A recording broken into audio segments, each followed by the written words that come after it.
इनके विरोध पे एक मशहूर शायरी याद आता है, नाजो अंदाज से कहते हैं कि जीना होगा, जहर भी देते हैं तो कहते हैं पीना होगा, जब मैं पीता हूँ तो कहते हैं मरता ही नहीं, और जब मैं मरता हूँ तो कहते हैं कि जीना होगा। ये आपने वित्तीय वर्ष 2026-27 के फाइनेंस बिल पर हो रहे महत्वपूर्ण चर्चा में भाग लेने का अवसर दिया। हम अपनी पार्टी लोक जनशक्ति पार्टी अपने नेता राष्ट्रीय अध्यक्ष श्री चिराग पासवान जी और समस्तीपुर की देवतुल्य जनता की ओर से इस वित्त विधेयक का समर्थन करते हैं। महोदय, एक बेहद सुखद और पवित्र संयोग है कि आज देश भर में नवरात्र का पावन पर्व मनाया जा रहा है, जिसमें हम माँ दुर्गा के 9 रूपों की आराधना करते हैं। और नारी शक्ति, ये सदन गवाह है कि नारी शक्ति का जो स्वर्णिम कालखंड है वो अभी हमारे देश में चल रहा है, जहां एक और सर्वोच्च संवैधानिक पद पर एक महिला विराजमान है जो इस देश की दिशा और दशा तय कर रही है, वहीं दूसरी ओर हमारी माननीय वित्त मंत्री निर्मला सीतारमण जी अपनी नीतियों से इस देश की नीयत को तय कर रही है।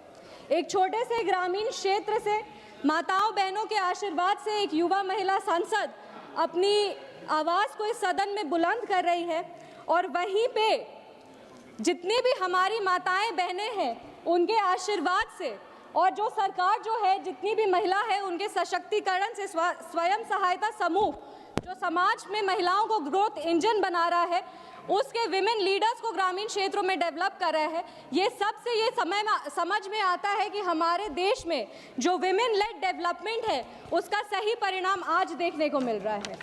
आचार्य चाणक्य ने अर्थशास्त्र में एक श्लोक लिखा था, प्रजा सुखे सुखम राज्य प्रजा नाम तु हिते हितम, आत्म प्रियम हितम राज्य प्रजा नाम तु हितम प्रियम। इसका अर्थ है कि नेता का जो सुख है वो प्रजा के सुख में ही निहित होना चाहिए और प्रजा के हित में ही उसे अपनी हित को देखना चाहिए। अगर इस श्लोक को आज इस देश में कोई सार्थक कर रहा है तो वो हमारे यशस्वी प्रधानमंत्री श्री नरेंद्र मोदी जी हैं, जो अपनी योजना से इस देश के गरीब, वंचित और शोषित समाज को मुख्य धारा से जोड़ने का काम कर रहे हैं। आचार्य चाणक्य ने राजधर्म की बात की थी, और राजधर्म का असली अर्थ है सबका साथ, सबका विकास, सबका विश्वास और सबका प्रयास। और इसी विचारधारा के साथ पिछले 11 वर्षों से हमारी सरकार काम कर रही है। ये साल का बजट और ये वित्त विधेयक सिर्फ कुछ आंकड़े नहीं है या पन्नों का दस्तावेज नहीं है, ये एक आईना है जिसमें हमें एक विकसित भारत, सशक्त भारत और समृद्ध भारत दिखता है।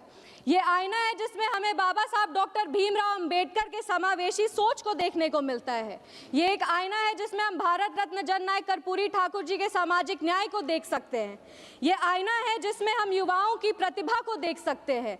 ये आईना है जिसमें हम अपने सेना के अदम्य शौर्य को देख सकते हैं।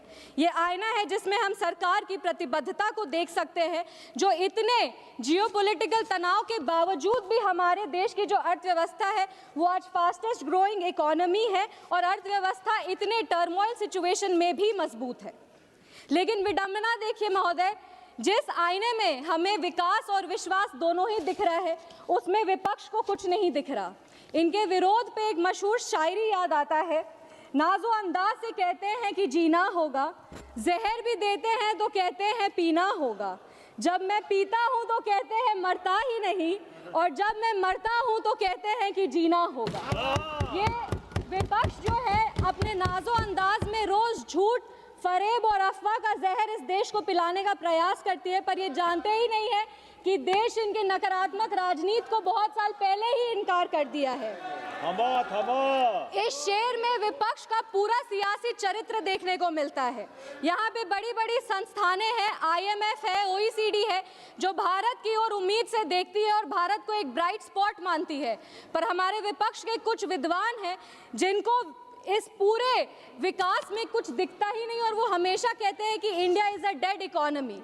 मजाक की बात तो ये है सर कि जो खुद इलेक्टोरली डेड हो गए हैं, अब बार बार विपक्ष की बात कर रहे हैं, पूरा विपक्ष तो खाली पड़ा है। अर्थव्यवस्था को क्या डेड कहेंगे? आप इस देश को जब डेड इकोनॉमी कहते हैं तो आप हमारे प्रधानमंत्री का अपमान नहीं करते, आप अपमान करते हैं उस किसान का जो रिकॉर्ड 350 मिलियन टन अनाज उगा रहा है। आप अपमान करते हैं उस श्रमिक का जो आज संसद भवन से लेकर राम मंदिर तक का निर्माण कर रहा है। आप अपमान करते हैं उस वैज्ञानिक का जो चंद्रयान को शिव शक्ति पॉइंट तक पहुंचाया है। आप अपमान करते हैं उस स्टार्टअप फाउंडर का जो दुनिया भर में भारत की डंका बजा रहा है।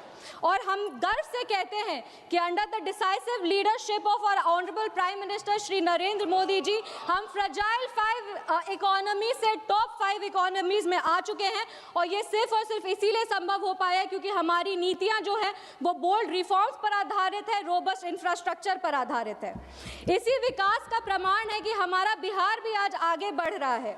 पिछले 11 वर्षों में बिहार में विकास परियोजनाओं के लिए लगभग 14.5 लाख करोड़ रुपए से अधिक की सहायता राशि प्रदान की गई है। यूपीए के कार्यकाल में मात्र 2.5 लाख करोड़ रुपए जो थे 10 साल में मिले थे। ये दिखाता है कि बिहार और बिहारियां कभी इनकी प्राथमिकता थे ही नहीं, वो हमेशा बिहारियों को अपने वोट के लिए इस्तेमाल करते थे। विपक्ष के साथ ही हमेशा एक नए शब्द का जो है उपयोग करते हैं, कहते हैं टैक्स टेररिज्म। और सबसे मजाक की बात यह है कि जिनके समय में टैक्स कलेक्शन सबसे लोएस्ट था और टेररिस्ट अटैक्स अपने चरम पर था, वो टैक्स टेररिज्म के बारे में बात करते हैं।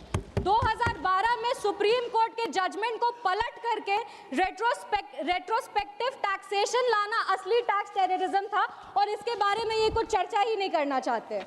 अब हम आते हैं इनके टैक्स सिस्टम की नीतियों पे। 1970-71 में 11 टैक्स स्लैब थे, जब 2 लाख से ऊपर की आय पर टैक्स लगभग 85% थे और 10% का सरचार्ज था, यानी 100 रुपए कमाने वाला मात्र 6.5 रुपए बचाता था।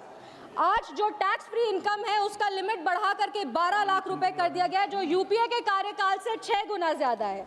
2013-14 में टैक्स फ्री इनकम मात्र 16,667 रुपए थे और 2025 में ये 1 लाख रुपए प्रति माह हो गए हैं। असली रिफॉर्म्स तो ये है कि net direct tax collection financial year 2013-14 में 6,38,596 करोड़ रुपए थे और आज वो बढ़कर 22.5 लाख करोड़ रुपए हो गए हैं, जो 3 गुना ज्यादा है। अगर हम भारत के टैक्स टू जीडीपी रेशियो की बात करें तो आज भारत का टैक्स टू जीडीपी रेशियो 19.6% है, जो दुनिया की बड़ी बड़ी प्रमुख अर्थव्यवस्थाओं के बराबर है। आज भारत का टैक्स सिस्टम टैक्स टेररिज्म के लिए नहीं, ट्रांसपेरेंसी, ट्रस्ट और ट्रांसफॉर्मेशन के लिए जाना जाता है। सर फर्स्ट टाइमर हम लोग को ऐसे इतना कम मौका मिलता है, प्लीज सर 2 मिनट में हम कंप्लीट कर देंगे। समय दे दीजिए सर। सर इतना विकास देख के विपक्ष का जो अलायंस है वो भी नहीं टिक पा रहा। बंगाल में तो विकास इतना, हमारी सरकार विकास कर दी गई है कि अलायंस को समझ में नहीं आ रहा करे तो करे क्या। बंगाल में इनका क्या हाश हो रहा वो तो हम लोग देखें। और बिहार में जो हाल इनका हुआ है, कांग्रेस पार्टी को कुछ साल बाद लालटेन लेकर के बिहार में खोजना पड़ेगा। महोदय ये विधेयक ग्रामीण उद्यमिता का भी एक नया सवेरा लेकर आया है। 2013-14 में कृषि का बजट मात्र 27,663 करोड़ रुपए थे, आज वो 5 गुना बढ़कर 1,40,528 करोड़ रुपए हो गए हैं। पर दुख की बात यह है कि इतने विकास के बाद भी ये अपने तुष्टीकरण और गंदी राजनीति के वजह से नाम की राजनीति करते हैं, जिसमें प्रभु श्री राम का नाम लेते ही विचलित हो जाते हैं। सर 2 मिनट में हम वाइंड अप कर रहे हैं। थोड़ा समय और। हमारी सरकार जिस लगन, जिस सेवा भाव और जिस दृढ़ निश्चय से काम करती है उसे हम राम राज्य कहते हैं। राम राज्य सिर्फ विपक्ष को लगता है कि राम राज्य एक धार्मिक शब्द है, पर वो जानते ही नहीं कि राम राज्य पूजा की पद्धति नहीं बल्कि शासन की प्रतिबद्धता है। राम राज्य का अर्थ है समाज के अंतिम व्यक्ति का उदय होना। सर 1 मिनट, समाज के अंतिम व्यक्ति का उदय होना। सर आप बार बार मेरा, अभी हम बस 2 मिनट में इसको समाप्त कर रहे हैं। ये गोस्वामी तुलसीदास जी ने राम राज्य की परिभाषा दी थी, दैहिक दैविक भौतिक तापा राम काज कहूँ नहीं व्यापा। एक ऐसे व्यवस्था का निर्माण होना चाहिए जहां किसी भी इंसान को शारीरिक, मानसिक या आर्थिक तनाव नहीं हो। ये वित्त विधेयक प्रमाण है कि हमारी सरकार नेक्स्ट इलेक्शन के लिए नहीं, नेक्स्ट जनरेशन के लिए काम करती है।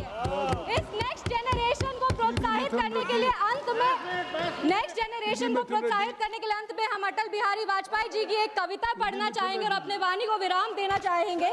अटल बिहारी वाजपेयी जी ने कहा था कि भारत कोई जमीन का टुकड़ा नहीं है, ये एक जीता जागता राष्ट्र पुरुष है, ये चंदन की भूमि है, ये अभिनंदन की भूमि है, भारत तड़पन की भूमि है, भारत अर्पण की भूमि है, यहाँ का बूंद बूंद हमारे लिए गंगा है और यहाँ का कंकड़ कंकड़ हमारे लिए शंकर है। हम जिएंगे तो इसी